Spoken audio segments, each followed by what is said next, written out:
Tadi kan aku bilang ada overhang, ada yang ditunggu. Ini ada yang nggak pasti nih. Satu, rating, kedua juga posisi kita apakah akan tetap di emerging market atau akan di downgrade ke frontier atau gimana nih? Iya Pak, nih market belum ada katalis untuk saat ini, belum ada berita. Tapi ya nggak ada berita jelek juga. Tapi ya udah begini aja. Kali ini kita yang underperform, tapi regional market on the other hand ada yang outperform sendiri, yang all time high.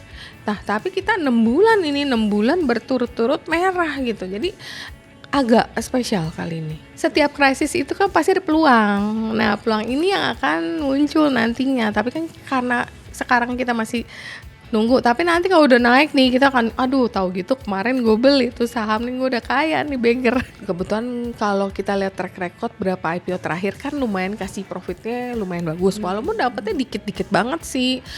Wah nih bagus tapi dapetnya dikit. Tapi ya kalau ada yang sampai setinggi sampai berapa ribu persen kan ya lumayan lah ya, market lagi susah nyari profit di secondary market. Ini banyak sih klien yang ngambil di IPO, hampir semuanya dibeli. Misalnya ada 6 IPO dia bisa ikut 5.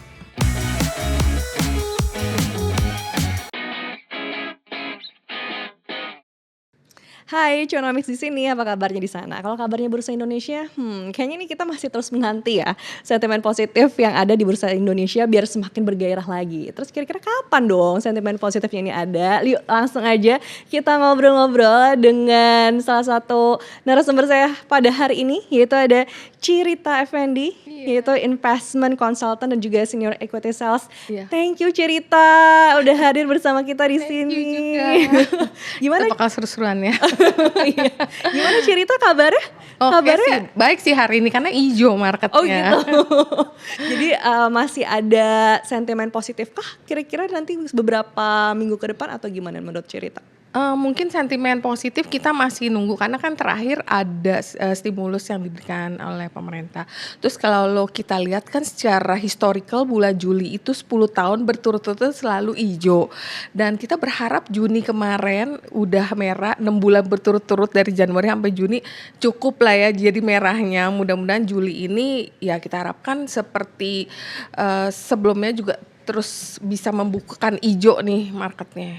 Jadi Juli itu karena kita ngelihat siklus ya. Siklus, ya udah bottoming juga mungkin karena kemarin kan turun tapi volume kan nggak ada. Sebenarnya ada satu hari yang turunnya lumayan dalam tapi volume nggak ada tekanan jual nih kelihatannya. Pas level 5.600. Ya sekitar 5.600 itu menurut Cirita udah bottom atau gimana? Pada saat itu kelihatannya udah bottoming karena gini. Biasa saham itu kalau turun dan diiringi dengan volume besar itu kan berarti ada tekanan, ada outflow yang besar. Nah kemarin itu turun tapi volumenya tuh nggak ada atau tipis banget, malah histori dalam setahun ini kali tertipis, transaksinya terdikit. Berarti kan turun tidak dengan volume kencang ya, berarti kayak orang lagi bingung aja, yang jualan mungkin udah nggak ada barang, sedangkan yang mau beli masih wait and see. Nah, tapi bener nggak sih Ci, emang lagi nggak bergairah aja gitu di pertengahan tahun ini? Ya karena memang kita masih banyak ya kayak kemarin PR yang dari MSCI kan masih harus nunggu lagi untuk di bulan November apakah semua reformasi yang udah dijalani ini udah cukup belum buat mereka. Kalau mungkin mereka bilang cukup, nah mungkin itu akan relief karena market itu nggak suka yang namanya ketidakpastian. Ini kan ada lagging nih, nunggu dari sekarang sampai November kan. Dan kita juga masih nunggu dari rating S&P which is bulan ini apakah akan bagus nih, kita ratingnya akan tetap atau gimana ya, itu jadi ada yang tunggu aja nih di bulan Juli ya. Iya, untuk Juli ini untuk tapi masih belum pasti. Belum tahu. Ada prediksi nggak atau proyeksi ngelihat analisa gitu tentang S&P ini? Ya kalau kita lihat atau kita tanya dari teman-teman market ya rata-rata view-nya itu 50-50. Jadi ada yang 50% bilang kita kemungkinan akan tetap karena kemarin S&P sempat memberikan rating yang cukup positif untuk Danantara. Jadi masa sih berbeda gitu kan, mungkin bisa inline atau cukup oke lah ya. Dan yang 50% lagi bilang ada potensi antara ratingnya atau outlooknya yang diturunkan. Jadi memang itu kita masih nunggu nih. Jadi ada overhang di sini. Tapi kalau nanti hasilnya positif, nah itu akan jadi sentimen positif tuh. Iya benar. Yang bisa ngedongkrak banget. Lagi Karena kan kita. banyak yang udah mungkin banyak yang udah lepas barangnya, kayak klien aku tuh banyak yang udah jualan pada full cash nih, lagi nunggu untuk masuk. Jadi dari awal tahun sampai pertengahan tahun ini kesannya gimana nih cerita?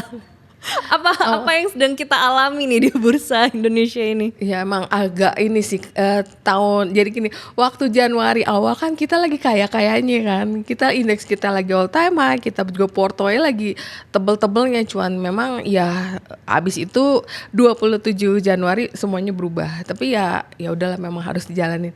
Cuman abis itu kan sempat turun, mau ada review MSCI, abis itu balik lagi, karena kita kalau rating dong kita nggak takut, nanti paling apa sih diturunin, ya udahlah nanti paling ada outflow yang cukup besar, tapi kan habis itu akan kembali ke fundamental, karena kan kalau kita lihat company ini kan fundamentalnya kan nggak berubah, mereka kan tetap kalau kita lihat result yang terakhir bagus-bagus juga laporan keuangannya, mereka tetap membukukan profit, pertumbuhannya juga masih ada.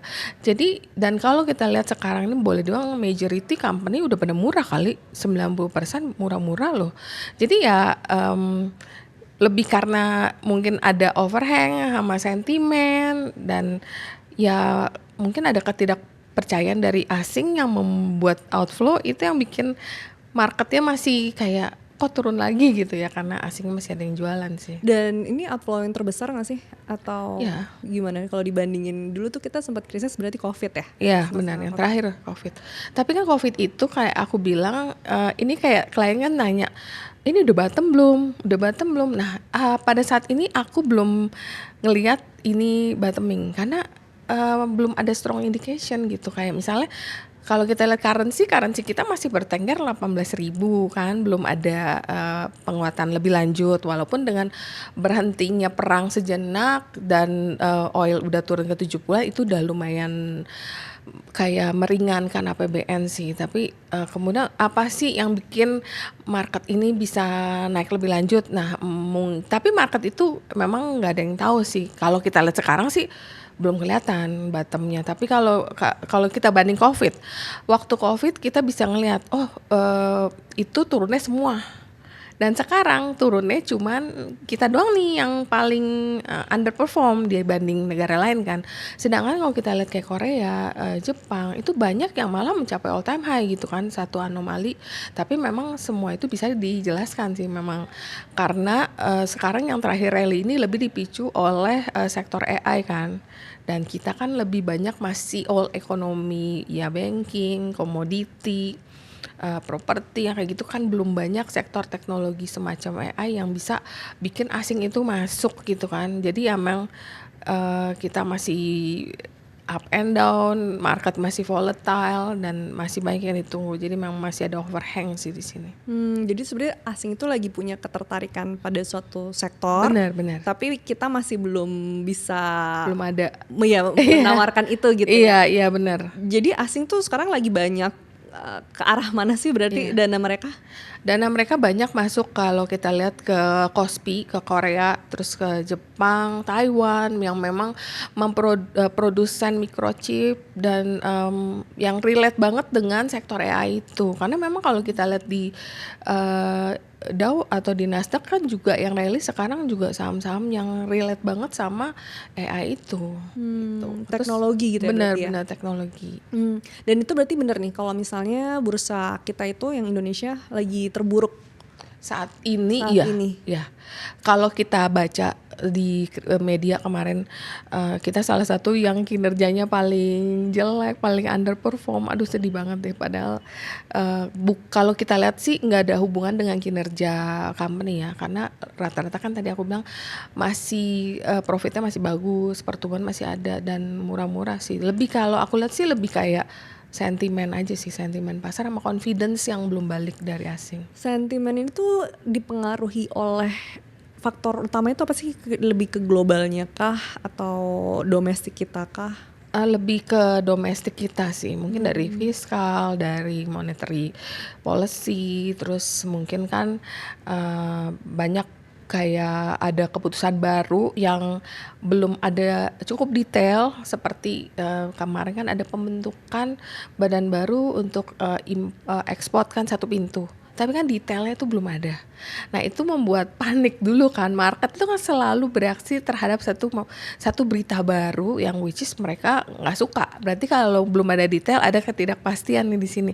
Seperti apa nih satu pintu ekspor satu pintu ini, apakah harga akan dikendalikan atau harganya cuma boleh jual ke badan ini dengan harga tertentu. Itu kan belum dapat detail, walaupun akhirnya udah ada keterangan lebih lanjut setelah itu. Tapi kan marketnya udah keburu turunnya, lumayan panik ya. Abis itu diumumkan bahwa nih harganya enggak kok, kita cuman kayak asal pengesahan atau ngecap aja deh tahu gitu, kira-kira sih kayak gitu.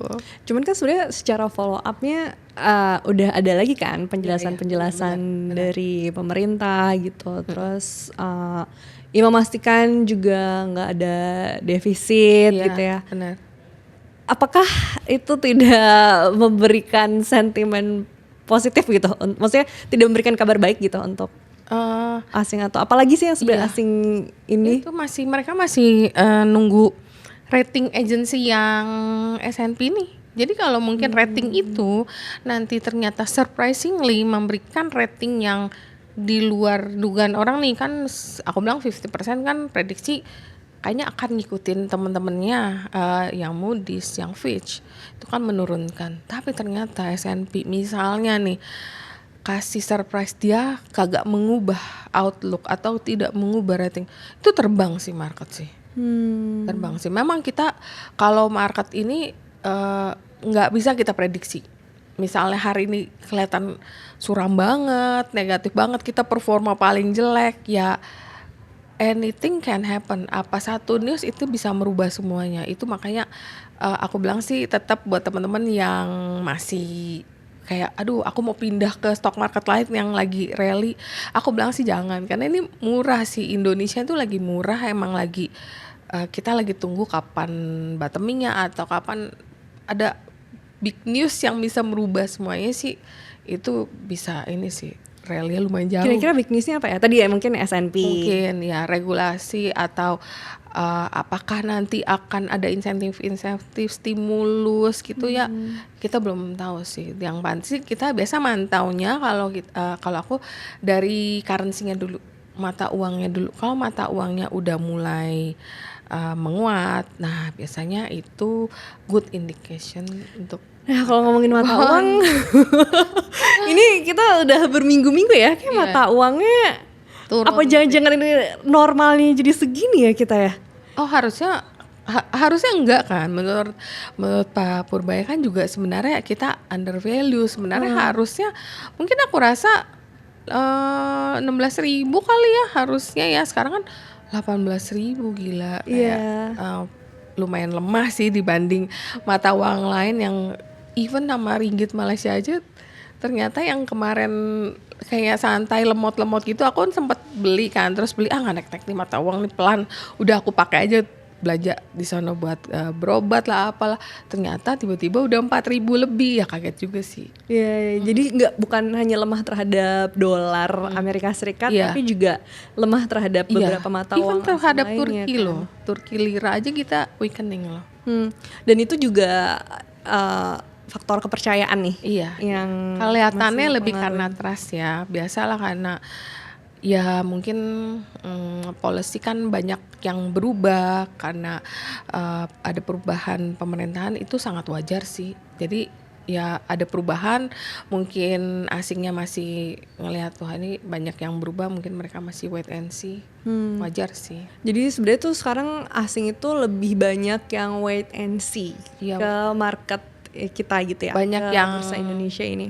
Ya kelihatannya banyak yang switching juga ke negara lain yang aku bilang yang banyak microchip atau teknologi stoknya, dan banyak juga yang masih wait and see nunggu kepastian dari MSCI, dan mungkin S&P juga pasti berpengaruh karena S&P nanti ke credit rating, nanti ke bond itu nanti impactnya ke mata uang stock market.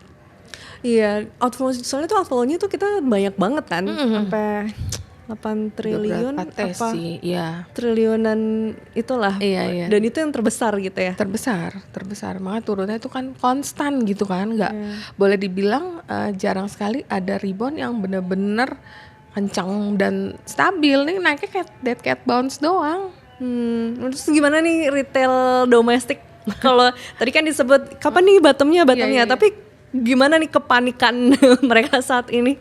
Ya memang sih kalau untuk investor jangka panjang mereka udah mulai start buying karena memang secara value saham stock udah murah banget sih. Kan kalau kita lihat kayak tadi aku bilang ada satu farmasi stok yang udah turunnya jauh banget, sedangkan kinerjanya tuh juga tetap bagus. Jadi memang ada kalau yang investor jangka panjang mereka udah beli, jadi cicil dollar cost averaging setiap bulan mereka nyicil, memang udah disisihkan ya. Jadi orang mungkin nabung di mana di bank, kalau ini memang ada investor yang memang beli nabungnya di saham. Karena Pak LKH aja dulu jackpotnya pas lagi krisis kan. Ini bukan krisis, kita nggak krisis, cuman murahnya udah ya surprisingly dari Januari ke sekarang kan turunnya lebih jauh kan. Jadi ya jackpotnya tuh biasa kalau udah turun banyak sih. Jadi kalau menurut cerita ini kita bukan krisis, tapi bagaimana menggambarkan situasi kita saat ini sebenarnya? Nah waktu kapan ya, hari Sabtu kapan aku sempat webinar juga.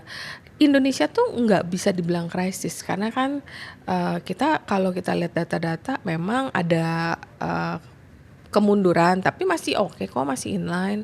Pertumbuhan kita punya GDP juga oke.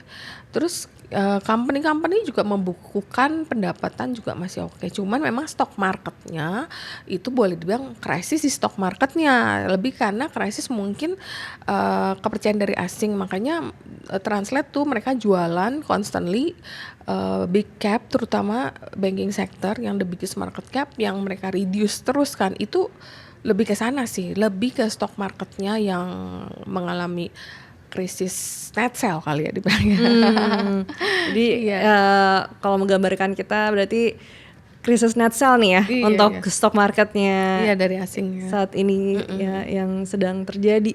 Nah kalau kayak gitu biasanya apa sih Ci strategi-strategi yang bisa diterapkan oleh para retail domestik ini? Mungkin kalau untuk retail balik lagi ke risk profile karena itu penting banget. Kalau aku misalnya tipikal yang aku ini kok berani, aku percaya sama pemerintahan atau percaya sama ekonomi, aku akan keep buying. Jadi ada yang risk profile-nya mereka memang berani, tapi ada orang yang aduh turun dikit tuh gemeteran tuh. Banyak banget turun dikit, aduh ini gimana ya, Nah itu mungkin risk profile sangat rendah. Kalau risk profile rendah mungkin aku saranin antara wait and see, tunggu, atau kalau mereka memang nggak mau wait and see, ya udah mereka stay cash dulu aja sih, atau mungkin masuk ke deposito dulu yang muganya lagi tinggi sambil nunggu, tapi tetap mantau marketnya. Yang moderate ya tetap buy dollar cost averaging, beli ada gajian disisihkan masukin ke saham gitu. Karena secara kinerja perusahaan atau emiten majority sebenarnya fundamentalnya kuat dan oke-oke semua ya. Oke, bagus kok, lumayan rata-rata resultnya, dan dividen juga masih lancar gitu kan. Ini kan juga lagi sektor consumer lagi bagikan dividen, kayak ICBP lagi mau bagikan dividen. Jadi banyak juga klien yang mungkin secara gain dia membukukan masih loss, tapi dia dapat cuan dari dividennya. Dapat dari. Dan harga-harga diskon harga ini sebenarnya lebih apa nih, faktor ya salah harga kah atau ya karena lagi situasi apa ekosistem kitanya aja nih yang lagi nggak mendukung? Iya sih, lebih karena memang tadi kan aku bilang ada overhang, ada yang ditunggu. Ini ada yang nggak pasti nih, satu rating, kedua juga posisi kita apakah akan tetap di emerging market atau akan di downgrade ke frontier atau gimana nih. Jadi kan ada yang ditunggu nih. Nah market itu nggak suka yang namanya ketidakpastian. Jadi untuk kayak gini mungkin ya akan bentuknya mungkin turun, dead cat bounce, naik, rebound, terus turun lagi. Akan sampai mungkin November kalau itu udah ada kepastian, oh Indonesia tetap dia itu loncat sih jauh. Jadi ya itu ya akhirnya berdampak ke Iya, emiten-emiten lainnya juga benar-benar, gitu ya. Padahal iya. mungkin secara kinerja fundamentalnya masih oke-oke Iya, aja dan bagus, kinerjanya juga oke gitu. iya. Jadi itu salah satu apa ya bentuk kita bisa tetap optimistis dong dengan Eh, market kita dan memilih emiten-emiten itu. Iya gini makanya balik lagi ke risk profile. Kalau orang yang ketakutan, boro-boro suruh beli, kadang beli dikit dia udah, aduh nih turun gimana? Lah kan wajar, namanya stock market pasti ada naik turun. Something yang very common. Stok itu nggak mungkin akan kayak flat gitu kan. Jadi cuman kalau orang yang memang punya duit dingin, memang dia emang udah sisihkan buat invest, ya ini kesempatan beli yang cukup ya menarik sih harga-harganya gitu. Jadi emang ya balik lagi kan tujuannya juga buat apa? Buat dia invest jangka panjang atau dia mau cari swing nih, mau cari trading jangka pendek. Nah kalau jangka pendek berarti pas lagi momentumnya lagi abis ada koreksi dalam, secara teknikal udah mulai rebound baru masuk gitu. Kalau ada yang niat multi bagger di momen saat ini gimana? Nah itu juga banyak banget klien yang nanya saham apa yang bisa multi bagger, karena aku mau beli satu terus aku diemin. Nah masalahnya sekarang kita masih ada yang ditunggu. Jadi kan kita masih belum tahu nih kebijakan kelanjutan, terus policy-nya nanti gimana, karena stock market itu sangat sensitif sama yang namanya policy atau ada kebijakan, ada stimulus, ada apa gitu, currency itu semuanya masih sangat berkaitan. Jadi karena belum kelihatan nih susah ngomong. Iya, cuman kalau nggak ada bad news lagi sih. Ya kalau saham udah murah-murah gini nggak nutup kemungkinan untuk naik tinggi sih, sampai beggar sih nggak susah.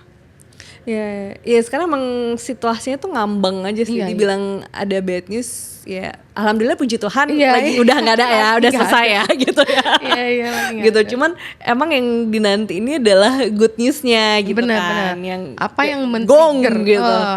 langsung trigger jebret. Nah karena Shoo, orang biar rata-rata tinggi. banyak cash kan, pada takut kan.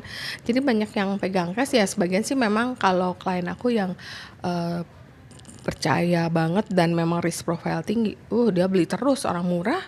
Ya, sebenarnya ya kalau mikirinnya jangka panjang, ini peluang banget gitu ya. Iya. Bisa menciptakan orang kaya baru kayaknya. Banyak. Iya, iya benar, karena setiap ini boleh tadi kan kita bilang krisis net sale asing. Setiap krisis itu kan pasti ada peluang. Nah peluang ini yang akan muncul nantinya. Tapi kan karena sekarang kita masih nunggu, tapi nanti kalau udah naik nih kita akan, aduh tahu gitu kemarin gue beli tuh saham nih, gue udah kaya nih beggar. apa Ci sektor-sektor yang mempunyai prospek oke gitu. Ya, mungkin kalau kita lihat ya, kalau banking kan masih close related sama makro. Tapi kalau misalnya makro kita misalnya bottomnya sekarang nih, terus udah nggak ada bad news lagi. Nah itu bisa banget rebound kenceng karena dia erat kaitannya dengan ekonomi negara. Buat yang, dan dia boleh dibilang kan satu sektor yang aman, terus dividennya gede. Nah itu ada yang suka sama banking, tapi beberapa orang saat ini nggak gitu nyaman karena kan balik lagi ke makro kan. Nah ada juga yang tetap suka sama saham konglo, karena saham konglo itu yang kalau naik sehari bisa 10%, 20%, itu mau cari di mana gitu kan. Buat di tradingin enak, buat kalau liquidity-nya juga tebel, misalnya kita beli udah untung 10-20%, kita mau TP terus turun lagi misalnya koreksi buyback ikut lagi, itu bisa banget di tradingin. Jadi likuiditasnya ada, kenaikannya juga lumayan tinggi sih. Ya, tahun lalu kan saham Konglo lagi hype-hype-nya ya. Bener. Tahun ini jadi menurut Cirita gimana? Tetap masih menarik, tetap menjadi daya tarik sendiri untuk para retail masuk ke saham konglo. Karena kalau kita lihat kalau konglonya nggak naik, sahamnya juga nggak ada gairah loh marketnya. Jadi IHSG kan emang tuh kalau yang tahun lalu kan IHSG ditunjang banyak saham Konglo kan. Iya. Tahun ini juga gitu. Iya, kalau kita lihat hari ini saham konglo itu lumayan mendominasi, dan mereka kan namanya konglomerasi kan sahamnya nggak cuma satu. pasti ada beberapa. Jadi satu naik akan narik yang lain. Dan mereka kan biasa kadang suka akuisisi, kadang kerja sama, collab dengan konglo lain yang bekerja sama ikut ketarik gitu loh. Jadi kayak hari ini banyak didominasi saham-saham konglo sih yang nahan indeks, plus banking sektor juga hari ini rebound. Buat yang value investing ke saham konglo? Biasanya value investing nggak suka karena umumnya mereka trade di premium. Jadi mereka kan mungkin ada beberapa konglo yang secara valuasi udah cukup menarik, seperti nggak tahu deh aku boleh sebutin brand apa enggak nih. Sektornya aja deh. Ya sektornya ada juga yang komoditas yang memang harganya naiknya nggak yang tinggi banget dan secara valuasi emang masih murah sih. Itu ada, tapi bukan konglo yang rame di trading retail ya, beda. Nih konglonya mungkin yang lebih semuanya tambang, jadi yang lebih nyantai, naiknya yang jarang arah-arah gitu sih. Itu ada yang invest di sana. Tapi kalau value investor yang beli di konglo yang lagi hype, kayaknya enggak deh, karena mahal, rata-rata mahal, premium. Nah, jadi mending buat yang trading Ya, gitu buat ya, trading, jangka pendek gitu ya. Ya atau swing. Nah, buat yang jangka pendek kemarin juga lagi rame di medsos tuh yang IPO. Gimana nih kalau dari perspektifnya Cerita? Iya, ini menarik banget karena IPO ini adalah ketunda lumayan lama ya. Maksudnya dalam 6 bulan kita baru satu IPO di 2026 kemarin, dan kali ini langsung berkeluar 6. Makanya itu mungkin bikin market agak sepi juga, duitnya kesedot sebagian ke IPO. Ini beberapa IPO yang cukup menarik, mungkin ada 6 kan. Aku sih suka yang sektor kesehatan. Ada satu yang kesehatan mata, karena dia spesialisasi di rumah sakit untuk mata. Jadi itu jarang kan sampai sekarang kan di bursa nggak ada rumah sakit spesial gitu yang khusus. Jadi ini menarik, walaupun valuasinya cukup premium ya, tapi kan ya biasa justifikasi karena dia nggak bisa direplikat biasanya, maksudnya nggak gampang langsung gede dengan punya banyak cabang. Kemudian ada juga yang lagi rame, ada consumer yang mungkin produknya kita udah sering makan, jelly-jellyan gitu, itu juga banyak banget ya investor yang beli. Klien-klien aku banyak yang beli karena dipercaya itu katanya hopefully bisa jadi sarang walet nanti someday. Ya, Sarang walet. berharap ya, namanya Iya. juga berharap. Iya, tapi disclaimer ya, nggak ada rekomen ya. Benar, kita sekali lagi disclaimer, ini bukan rekomendasi atau apa. Iya. Cuman Iya. bahan Ya ini analisa bersama gitu ya. cerita para klien ya. Iya. Mereka, aku habis beli ini karena aku pikir nanti bakal naik kayak gini. Oh ya oke, gitu. Terus ya mungkin ada juga yang genset, itu juga karena valuasinya murah. Itu banyak yang suka juga. Cuman ya terus di backup sama grup gede juga kan. Nah terus yang banyak menjadi perhatian juga kan, salah satu entertainer kita akan meng-IPO-kan company dia. Itu juga rame sih, rame yang ngomongnya positif juga banyak, yang ngomongnya negatif juga ada sih. Iya. Ya seru lah. Nah, tapi apa dari perspektifnya Cerita, keberadaan IPO ini di tengah situasi market kita yang sebenarnya tadi lagi nggak bergairah Benar. amat gitu kan? Iya, ya lumayan untuk market lagi susah biasanya. Kebetulan kalau kita lihat track record berapa IPO terakhir kan lumayan kasih profitnya lumayan bagus, walaupun dapetnya dikit-dikit banget sih. Wah ini bagus tapi dapetnya dikit. Tapi ya kalau ada yang sampai setinggi sampai berapa ribu persen kan ya lumayan lah ya, market lagi susah nyari profit di secondary market. Ini banyak sih klien yang ngambil di IPO, hampir semuanya dibeli. Misalnya ada 6 IPO dia bisa ikut 5. Ikut 5 siapa tahu, katanya salah satu ada yang multi bagger, jadi bukan multi sekali doang atau 2 kali bagger nih, udah multi bagger, ya oke lah. Jadi IPO tuh jadi kayak peluang yang seru lah di Ya tengah hiburan semua, ya. iya. Di tengah semuanya tuh kayak lagi ngambang yang ya tadi yang nggak terlalu menggairahkan Iya, banget, iya. terus ada hiburan ini, Iya. makanya bisa dicoba gitu. Benar. Tapi sebenarnya ini cocok buat karakter investor yang kayak gimana sih?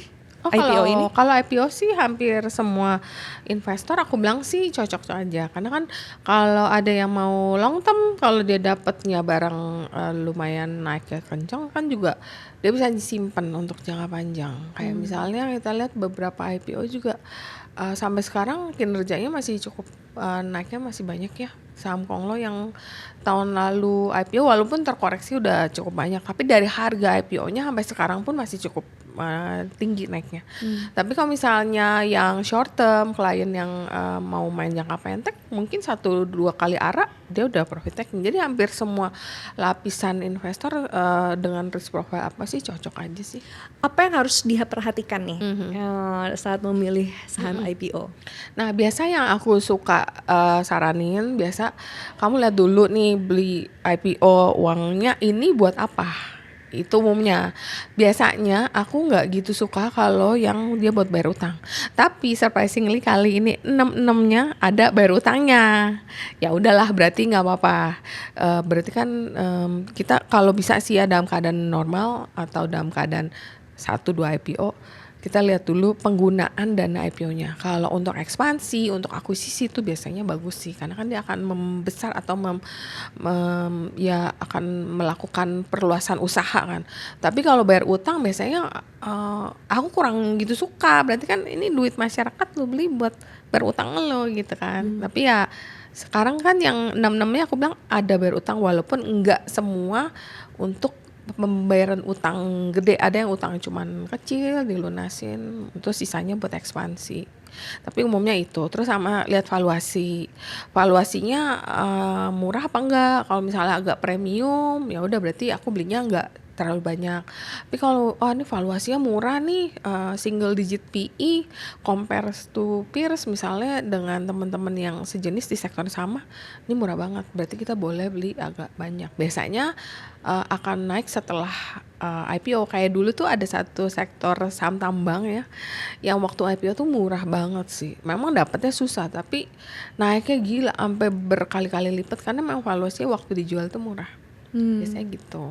Jadi untuk ngelihat apa ya, buat yang kalau kita lihat saham IPO lagi populer saat ini, itu fokus lihat valuasinya aja atau ada Iya. detail lain nggak sih? Kadang orang lihat juga track record dari underwriternya. Karena underwriternya biasa misalnya si A nih, barangnya biasa arahnya 4 kali doang gitu. Si ini, biasa dia arahnya sering banget nih. Ya udah berarti kita yang ini dia biasa arah sehari habis itu turun. Nah itu kadang retail itu suka memperhatikan juga underwriternya sih untuk kayak malah sekarang ada satu aplikasi udah bisa nge-track. Jadi underwriter ini berapa kali IPO, biasa arah berapa kali. Nah, itu ya lumayan diperhatikan sih. Oke, jadi itu indikator-indikator yang perlu Iya. diperhatiin ya Iya, buat lumayan ngebantu para lah ya. retail biar gak kejebak gitu Iya, ya. benar. Apa sih sebenarnya kesalahan-kesalahan retail saat memilih saham IPO yang tadinya mau untung malah jadi buntung gitu misalnya? Iya, kadang-kadang mungkin mereka bisa juga salah lihat sektor. Ada dulu tuh kan ada yang jual minuman minuman yang kita suka minum di mall gitu kan. Ternyata hasilnya nggak seperti yang diharapkan. Jadi sekarang juga sahamnya aku nggak tahu tuh masih ada atau udah delis ya. Sektornya juga mesti kita lihat bisnisnya, apakah ini bisnisnya menguntungkan atau prospeknya. Misalnya kayak tadi jual minuman, seberapa besar sih dia bisa grow, seberapa besar dia bisa berkembang gitu kan. Terus dulu misalnya ada company yang IPO tuh bimbingan belajar, bener-bener bimbel gitu kan. Berarti kan itu kita harus lihat lagi bisnisnya, apakah nih menarik ke depan. Tapi kalau tambang misalnya, tambang, terus biasa kan di prospektus suka disebutin tuh rencana penggunaan mau buat akuisisi ini. Nah biasanya itu lumayan menarik atau lumayan jauh. Tapi biasanya kalau bisa sih baca summary dulu di prospektus. Lumayan banyak informasi yang bisa kita dapat untuk mencegah biar kita tuh nggak salah milih. Jadi fakta di lapangannya juga kita telaah juga nih ya bagaimana perusahaan itu berkinerjanya, Iya, secara tujuan prakteknya gitu ya.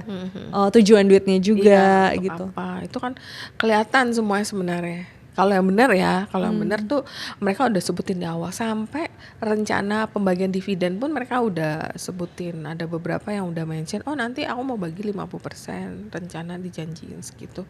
Jadi lebih bagus sih dibaca dulu, tapi kalau nggak sempet baca kan bisa nonton dari beberapa tayangan, kadang udah di summary-in tuh lebih gampang sih.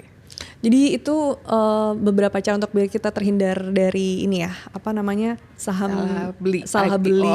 Yang kita kadang kan suka ada tuh anggapan takutnya pom-pom lah, Iya. yang kayak gitu-gitu. Benar-benar. Itu bisa kita cegah di awal Bisa, itu ya bisa. sebenarnya. Dan aku bilang jangan sampai kita beli karena ngikut figur tertentu, misalnya kayak lihat storynya siapa beli, ya dia beli mungkin dia dapat informasi tersendiri atau dia punya hitungan sendiri. Kita kan kita harus tahu juga, pokoknya penting banget kalau beli saham kita harus tahu kenapa sih beli saham ini. Oh gue mau beli IPO ini karena gue suka bisnisnya, kayak contoh misalnya tadi yang aku bilang rumah sakit khusus itu, oh karena dia mau bangun satu di Bali misalnya, oh berarti kan memang ini yang aku incar untuk prospek jangka panjangnya. Tapi kalau aku beli karena aku ngeliat storynya si A, dia ngepost dia beli loh. Nah itu repot karena berarti kan kita nggak tahu nih kenapa kita beli. Oh karena gue ikut si A gitu kan. Nah giliran si A TP kan kita ketinggalan karena kita nggak tahu apa yang kita beli karena kita ngikut. Namanya kalau bisa jangan ikut sosoknya, tapi dengerin plan dari company itu buat apa IPO-nya, itu akan lebih enak sih, atau lebih cuannya lebih kebaca gitu. Sama pertimbangan ini juga nggak, cerita sosok di balik emitennya? Iya, Sosok pasti. yang jadi wajah emitennya itu juga jadi pertimbangan cerita. Kalau aku bukan wajahnya tapi grupnya. Aku misalnya grup ini konglomerasi besar, ya aku tenang karena yang punya konglomerat A, konglomerat B, nah itu beda gitu. Tapi kalau misalnya sosok public figurnya misalnya, buat aku nggak terlalu, mungkin buat trading iya, jadi beli tapi untung langsung aku membukukan keuntungan, aku take profit. Tapi untuk misalnya aku simpen panjang, aku mikir lagi karena kan sangat bergantung sama figur itu kan. Tapi kalau misalnya konglomerasi, mereka udah well established long time ago. Jadi kan kalau misalnya bisnis yang ini ada badai ataupun, mereka udah kuat banget keuangannya. Oke. Jadi ya balik lagi tadi, IPO tuh cocok lah ya buat yang mau Yes. jangka panjang, Benar. mau yang apa tadi jangka pendek trading itu bisa lah ya gitu ya IPO ini. Jadi dengan kehadiran yang beberapa IPO lagi populer ini itu bisa memberikan warna gitu ya. Bikin gairah lah ya, marketnya udah sepi kan kemarin. Kayak bisa ngasih seru-seruan gitu ya. Iya, benar. Tapi Ci, mental apa sih sebenarnya lagi dibutuhkan buat para investor saat ini? Bentuk mental yang seperti apa, mindset seperti apa nih? Mungkin mindsetnya aku bilang stay positif tetap sih, jangan kayak negatif. Nih besok pasti turun, itu jangan banget sih, karena itu kayak banyak sih kan teman-teman di grup kan, kayak aku kan ada komunitas yang lumayan banyak tuh, ada yang kayak besok juga turun, ntar besok juga nanti ada yang mau baca-baca apa gitu itu turun. Aku bilang stock market nggak ada yang tahu. Bukan ilmu pasti, bukan kayak 1 tambah 1 pasti 2, saham itu nggak begitu. Jadi apapun bisa merubah sesuatu gitu, yang tadinya negatif banget bisa tiba-tiba naik atau terbang tinggi. Jadi keep positive mindset itu penting banget, dan kita terus stay di market walaupun market kita lagi koreksi, market luar lagi naik tinggi, tetap aku sih fokus di dalam negeri aja biar kita tahu perkembangan. Kalau di luar buat aku bakalan lebih terlambat sih dibanding kita di sini, apalagi sini lagi pada diskon kan istilahnya kan. Jadi ya tetap stay in the market, tetap rajin baca news, ngikutin perkembangan walaupun lagi nyangkut misalnya, jangan nggak dipantau juga, tetap diliatin portonya walaupun nggak yang kayak setiap menit diliatin naik enggak sih ya, tapi ya tetap dipantau portonya. Kalau perlu di rebalancing misalnya kayak aku pegang sektor ini kayaknya udah nggak prospek nih, kayaknya udah nggak musim. Nah itu boleh banget ditukar atau dijual, di switch ke yang sekarang lagi diskon juga, lagi murah tapi prospeknya lebih bagus. Nah itu bisa. Tapi biar tidak terperangkap oleh toxic positivity gimana? Jangan-jangan kita terlalu positif, mungkin situasi yang berada di sekitar kita gimana Toxic ya? gitu. Biar jangan kena ya.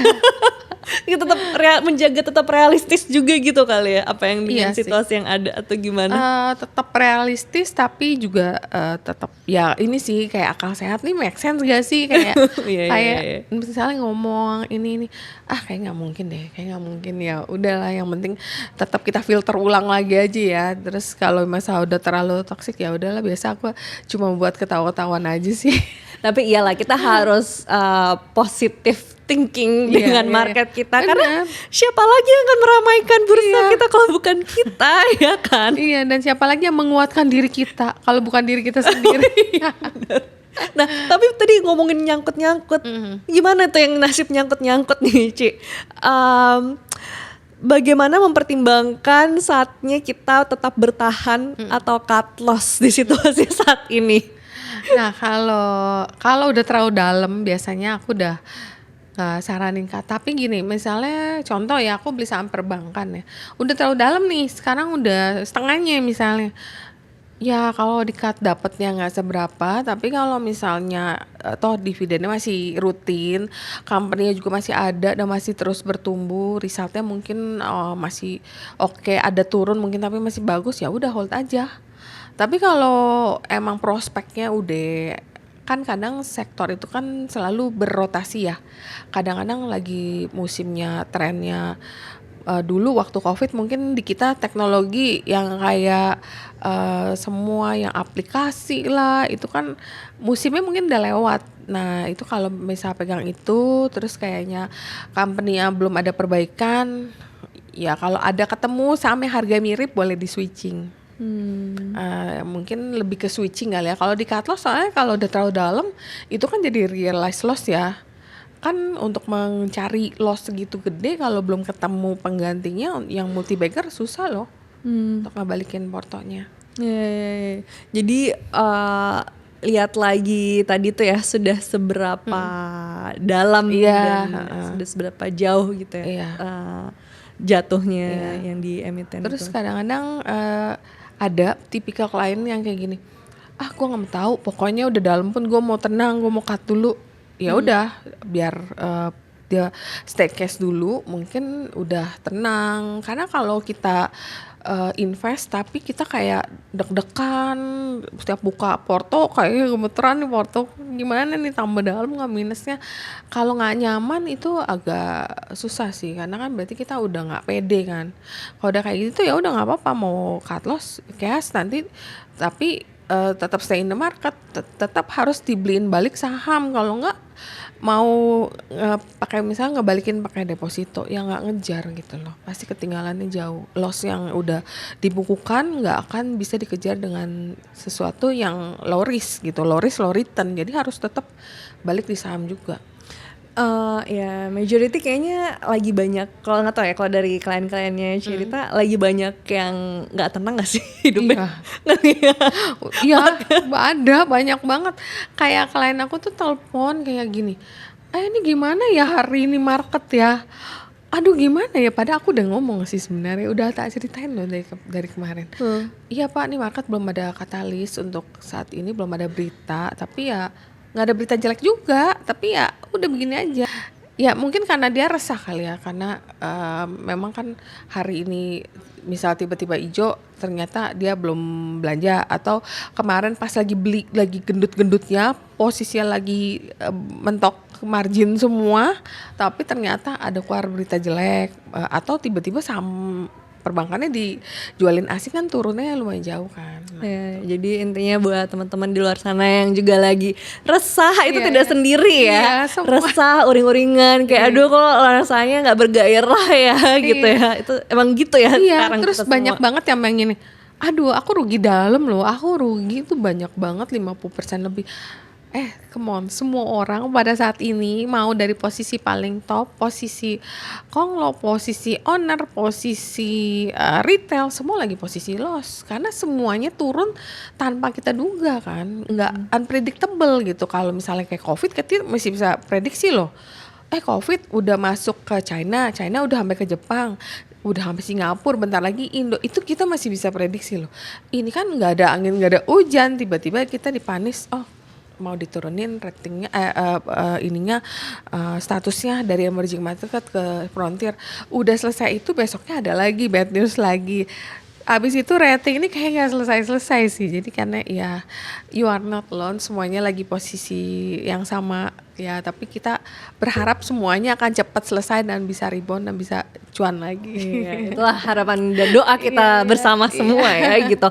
Ngomongin tentang personalnya cerita berarti udah terjun di dunia investasi tuh berapa? Udah puluhan tahun ya? Iya, udah lama banget sih. Jadi waktu pertama masuk ke bidang ini, aku kan equity sales ya. Waktu itu aku enggak invest karena kan aku berpegang pada kalau stockbroker itu nggak boleh punya account gitu kan. Cuman kan kadang-kadang aku mikir gini, kalau aku nggak invest, aku nggak punya feel dong. Kayak aku nyetir tapi aku nggak megang mobil sendiri, nggak punya feeling gitu. Jadi akhirnya aku coba invest, tapi memang lebih ke swing. Jadi kita buy terus agak nyimpen sampai profit, atau aku biasa suka sama story.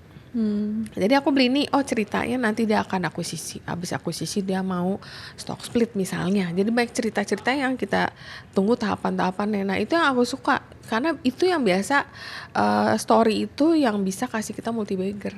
Tahun berapa sih pertama kali akhirnya terjun ke dunia Kalau saham ini? udah lama banget sih. Aku masuk ke stock market waktu crash 98. Wow. Jadi 96 aku masuk, nggak lama 97 all time high, Wow. 98 crash. Gila. Itu kan udah puluhan tahun ya berarti, dan melewati banyak siklus stock market di Indonesia gitu. Share dong pengalaman pelajaran penting apa setelah melewati banyak siklus gitu. Terus sekarang menghadapi siklus yang sekarang nih gitu. Iya. Apa poin-poinnya nih yang mungkin bisa di-share ke kita semua? Ya mungkin yang bisa aku share gini, setiap masalah atau setiap, boleh dibilang kan ini krisis di stock market ya, bukan krisis di negara.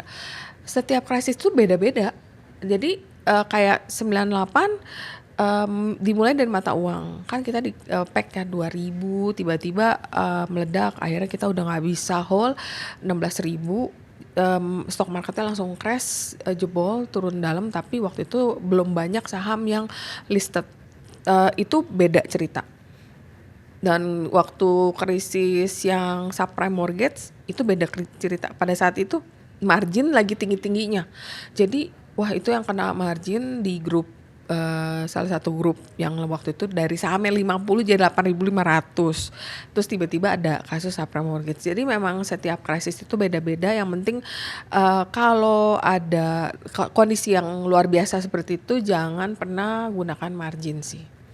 Kita harus stay cash, maksudnya stay dengan dana kita, dana dingin, dan jangan kayak dicampur nih dana yang buat kebutuhan hari-hari kita invest terus marketnya lagi gonjang-ganjing kayak gitu.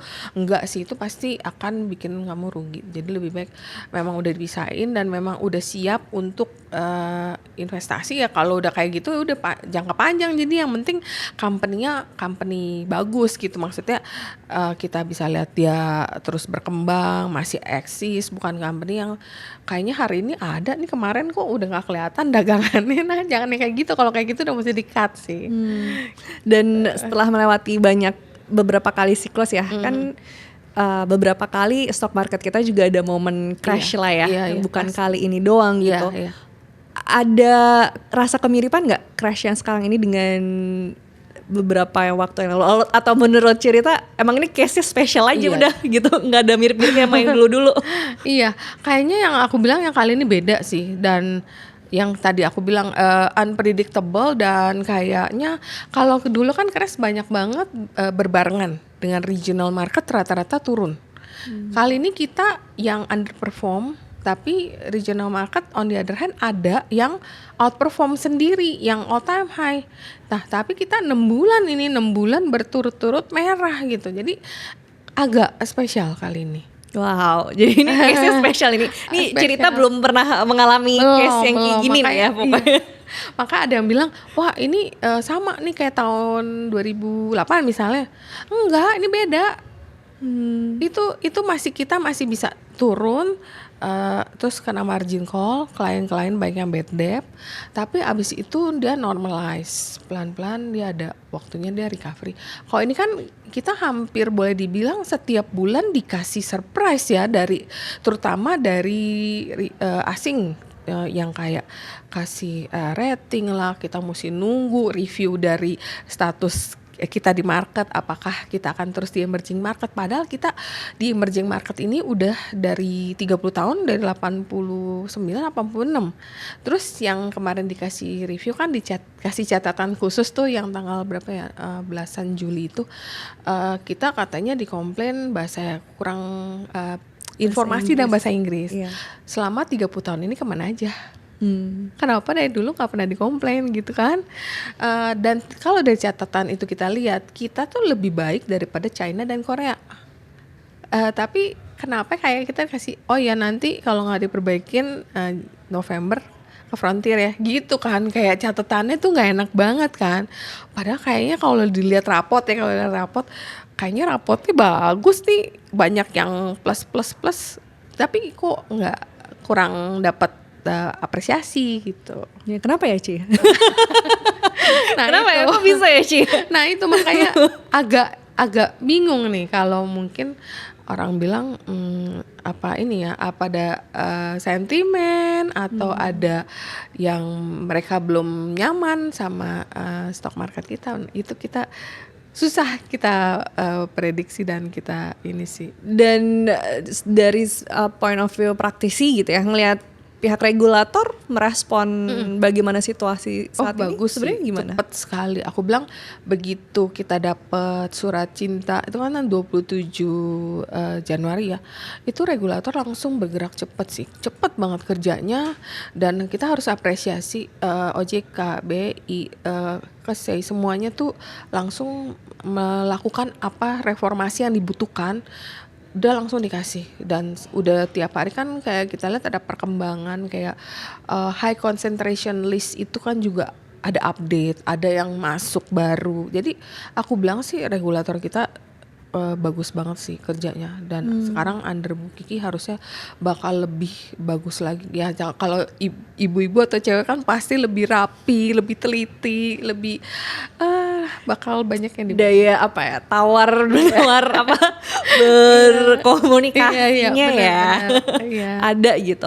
Oke, jadi dari pihak regulator juga udah memberikan upaya terbaiknya. Iya, benar. Jadi yang sebenarnya tinggal dinanti adalah hasilnya nih, iya. itu ya yang akhirnya membuat ini juga masih ngambang semua situasinya. Iya, karena ngambang itu yang bikin market kita jadi ya, karena stock market kan nggak suka yang namanya ketidakpastian, nggak suka yang namanya overhang. Tapi ya mudah-mudahan nanti hasilnya bagus, jadi ya tinggal naiknya doang sih, itu yang kita harapin sih. Berarti proyeksinya nih Ci, gimana nih Ci? Nah itu emang susah karena nggak ada yang bisa ngebaca pikirannya asing, karena kan lah ini udah dilakukan semua yang terbest loh, kayaknya masih kurang ya, nggak tahu. Mudah-mudahan nanti Juli S&P juga ratingnya kita tetap stay, mudah-mudahan kalau udah dapat itu sih terbang sih. Atau mungkin diam-diam juga asing lagi banyak mengincar ada emiten-emiten di market kita gitu, karena hari ini kan kita lagi murah-murahnya kan. Iya. Kalau aku dengar dari temen analis aku sih bilang ada beberapa asing yang memang beli saham di negara yang mungkin terkoreksi banyak ya. Cuman mungkin katanya asingnya itu nggak seperti asing yang biasa big name, mungkin nggak kayak BlackRock, nggak kayak Fidelity, something like that tuh bukan. Ini mungkin fund-fund kecil lain, tapi memang mereka spesialis mencari negara yang value. Kalau boleh dibilang kita value loh, ini sahamnya murah-murah loh, dan kinerjanya oke dan kita juga nggak ada masalah gitu. Kita punya data ekonomi berkembang juga oke sih menurut aku sih. Dan proyeksi IHSG kira-kira akan Ya naik gak nih? Kita mudah-mudahan kayaknya Juli masih ya. di bawah, kayaknya Juni kemarin nih kita di bawah 6.000. Ya di bawah. Ya most of the time lah ya, Benar, kita di bawah 6.000 gitu di bulan Juni kemarin. Gimana nih Juli? Ya secara teknikal sih memang ada potensi untuk rebound. Makanya kita lihat hari ini kan naiknya dipimpin oleh hampir semua, mau itu konglo, mau itu banking, itu naik sih. Mudah-mudahan sih aku bilang kemarin udah bottom, jadi mungkin ini ada technical rebound atau dead cat bounce tapi yang agak panjang gitu. Agak panjang sampai akhir bulan gitu kan. Mudah-mudahan sih kayak gitu. Cuman kalau dari pengalaman cerita melewati banyak siklus, biasanya kita tuh untuk bisa rebound dari setelah mengalami crash itu butuh jeda waktu berapa lama sih atau akan butuh bisa news. secepat itu? Butuh news untuk mengkonfirmasi berita bagus. Kayak misalnya waktu COVID, berita bagusnya apa? Oh, udah ada temuan vaksin. Itu kan berita positif. Walaupun itu misalnya belum sampai Indo, tapi market itu akan mengapresiasi semua yang udah sedikit berita pun akan diapresiasi kalau itu mau positif mau negatif.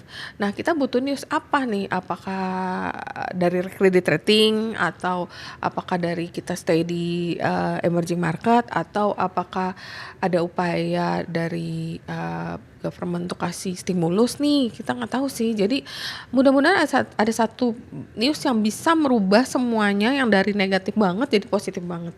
Oke, jadi Iya, tinggal teng gitu. kuncinya itu adalah di news itu ya. Iya. Oke, jadi pantengin aja di Liputan 6 ya untuk untuk news yang kita Bener. nantikan bisa memberikan sentimen positif itu Iya, gitu ya, amin, Ci ya. amin. Nah, terakhir deh di tengah situasi saat ini, apa nih tips dari Cirita baik secara teknik maupun mental ya, Ci ya. Merangkum semuanya nih. Apa ya, pokoknya tetap stay in the market, know what you buy. Jadi kalau beli pun kamu harus tahu kenapa kamu beli saham itu penting banget. Misalnya aku beli saham Konglo, oh kenapa? Oh karena dia udah terkoreksi dalam dan dia punya perusahaan apa kayak tambang kayak apa. Jadi ada satu hal yang memvalidasi kamu untuk membeli saham itu. Jadi kamu punya keyakinan untuk hold dan kamu punya set target dari awal. Target misalnya udah sesuai target kapan kamu jual, tapi kalau ternyata view kamu salah, kamu juga udah batasin loss kamu. Jadi satu punya know what you buy, kedua udah punya trading plan dari awal, itu penting banget sih. Oke, dan sisanya ya kita kuat-kuatan ya. Iya. Kuat-kuatan Kuat-kuatan dan mental. pantengin, jangan lupa liputan. Karena tadi itu memantik untuk memberikan sentimen positif ini adalah Harus. newsnya Iya, ya. iya, iya. Ada big news Bener. apa itu yang semua lagi kita nantikan. Iya. Cirita terima kasih banyak udah sharing untuk kita semua. Thank you. Sampai ketemu nanti kita ngobrol-ngobrol lagi ya. Oke, di topik thank you. Tetap lainnya. semangat ya, happy cuan. Wih, itu dia perbincangan kita bersama Cirita Effendi. Sampai ketemu di topik lainnya ya. Sampai jumpa.